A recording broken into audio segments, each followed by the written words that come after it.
गया। मुझे पता चला कि आउट स्टेशन कैंडिडेट्स के लिए 3-4 दिन के अंदर कोर्स कराए जाते हैं, तो वो मेरे लिए सबसे खुशी का मौका था। मैंने कुछ सोचा ही नहीं, अगली फ्लाइट पकड़ के सीधा मैं दिल्ली आया और सर के पास। वॉइस एक्टिंग में एक चीज़ मैंने, सबसे बड़ी चीज़ जो कमी मुझ में थी, मेरा नाम है लिपन कुमार साहू और मैं नेटिव उड़ीसा से हूँ, भुवनेश्वर से। और इस समय करंटली मैं जॉब कर रहा हूँ एक IT MNC में हैदराबाद में। वॉइस ओवर के बारे में आपको कैसे पता चला? मुझे कुछ दोस्तों ने बताया कि हाँ, ये जो आप एडवर्टीजमेंट्स वगैरह देखते हो उसमें किसी की आवाज़ दी जाती है, तो उसी को वॉइस ओवर इंडस्ट्री करके कहते हैं। जब मैंने गायकी शुरू करी तो मुझे फीडबैक मिलना शुरू हुआ कि हाँ, आपकी आवाज़ बहुत अच्छी है, आपको और अच्छे से रियाज़ करना चाहिए, आप पॉलिश हो जाओगे। तो मुझे वहीं पे मुझे लगा कि हाँ, कि मेरी आवाज़ अगर अच्छी है तो क्या अब वो समय आ गया है जब वो हॉबी को छोड़ के एक एज अ प्रोफेशन क्या मैं इस चीज़ को चुन सकता हूँ। कि ज़िंदगी में एक बहुत मतलब बड़े बड़े जो सक्सेसफुल लोगों हैं उन्होंने भी हमेशा ये कहा है कि ज़िंदगी में वो ज़रूर करना चाहिए जिससे हमें खुशी मिले, अंदर से जो खुशी मिलती है।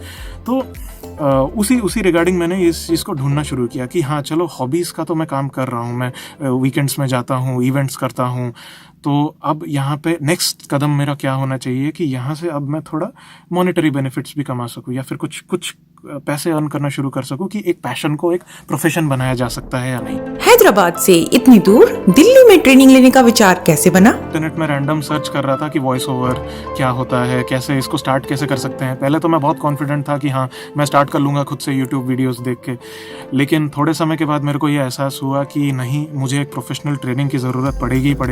तो बस उसी के रिगार्डिंग मैंने सर्च करना शुरू किया और यूट्यूब में जैसे ही मैंने सबसे पहले सर्च किया वॉइस ओवर ट्रेनिंग, तो एक ही वीडियोज़ आ रहे थे deepakvoice.com के। तो वहाँ पे मैंने लोगों के फीडबैक, मतलब लोगों के जो वहाँ पे वीडियोस थे वो सब मैंने सुने। मेरा नाम गौरी है, मैं मुंबई की रहने वाली हूँ। मैंने BCom और फिनेंस में MBA किया हुआ है और मैं आज के दिन में एक प्राइवेट लीडिंग बैंक में नौकरी कर रही हूँ। मेरा नाम अरुणित सिंह है। मेरा जन्म हुआ है जनकपुर, नेपाल पे।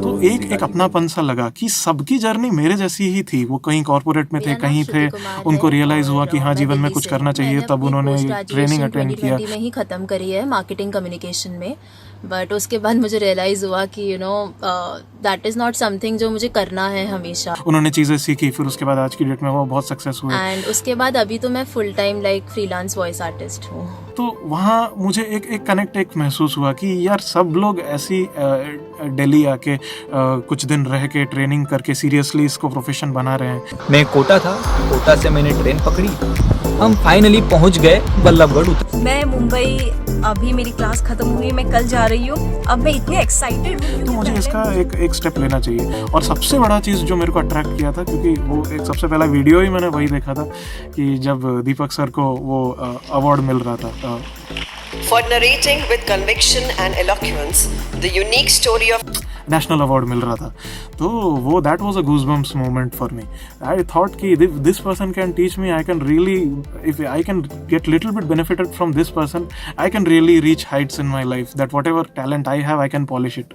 सो बस कुछ आओ देखा ना ताओ, सीधा मैंने सर से संपर्क किया और मुझे पता चला कि ये जो कोर्स होता है 1.5 महीने का होता है, बट उतना समय ऑफकोर्स मेरे लिए संभव नहीं था। बट सबसे खुशी की बात मेरे लिए वही थी कि सर ने 1 हफ्ते के अंदर उसको किसी तरह से मुझे सिखाया चीज़ें। 1 हफ्ते के अंदर उस कोर्स को ट्रिम मतलब कंटेंट वाइज कोई कमी नहीं रही, बट हाँ, उन सब चीज़ों को जो 1.5 महीने में पढ़ाया जाता है उनको 1 हफ्ते में कवर किया गया। मुझे पता चला कि आउट स्टेशन कैंडिडेट्स के लिए 3-4 दिन के अंदर कोर्स कराए जाते हैं, तो वो मेरे लिए सबसे खुशी का मौका था। मैंने कुछ सोचा ही नहीं, अगली फ्लाइट पकड़ के सीधा मैं दिल्ली आया और सर के पास पहुंच गया। फ्लाइट से उतरा, घर गया, नाश्ता किया, सीधा नाश्ता करने के सीधा पहुंचा मैं सर के पास कि सर ट्रेनिंग शुरू करनी है। मैंने आज आमे ये वीडियो माध्यम रे ओडिया भाषा। आपका ट्रेनिंग का अनुभव कैसा रहा? मुझे पता चला, सबसे बड़ी चीज डिक्शन के बारे में पता चला कि शब्दों का उच्चारण किस तरह से करना चाहिए, चाहे वो हिंदी हो या इंग्लिश में किस तरह से।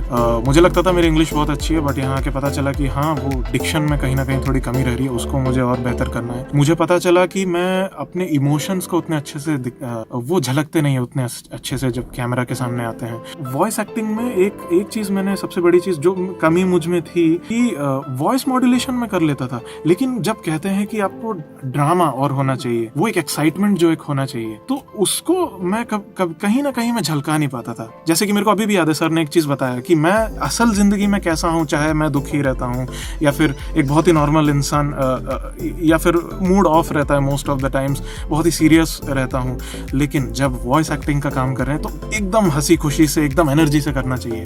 तो ये एक चीज़, सबसे बड़ा चीज़ मेरे को सीखने को मिला, क्योंकि कहीं ना कहीं मेरा जो ओवरऑल पर्सनैलिटी किसी भी काम में आ जाता था कि यार मज़ा नहीं आया, लेकिन अब किसी भी काम को जब मज़े से करते हैं तो वो अंदर ही अंदर एक अलग सी खुशी देती है। तो ये ट्रेनिंग के दौरान आपने क्या क्या सीखा? मुझे एक्चुअली में सबसे ज़्यादा खुशी इस बात की है कि वॉइस एक्टिंग को मैं नॉर्मल समझता था कि बस आवाज़ अच्छी है, रिकॉर्ड करके दे देंगे, हो जाएगा काम, पैसे कमा लेंगे।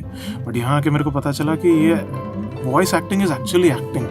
ये हम एक तरह से अगर आर्टिस्ट है तो हम एक्टर ही हुए। बहुत मज़ेदार रहा, और दीपक सर की क्लासेस से मुझे बहुत इंस्पिरेशन मिली कि हाँ, अगर, क्योंकि सबसे अच्छा पार्ट मुझे ये लगा कि दीपक सर की जो जर्नी रही है वो कहीं ना कहीं कोई बहुत अलग नहीं है। जो भी सारे वॉइस ओवर आर्टिस्ट हैं जो बहुत सक्सेस हुए हैं, उनकी जर्नी भी की शुरुआत भी ऐसे ही कभी हुई होगी कि जिस तरह से मैंने रियलाइज़ किया कि हाँ, मुझे जीवन में कुछ करना है, ये एक मैं प्रोफेशन बना सकता हूँ, ये मेरी कुछ हॉबीज़ है, कुछ जीवन में हासिल करने के लिए एक स्टेप लेना है।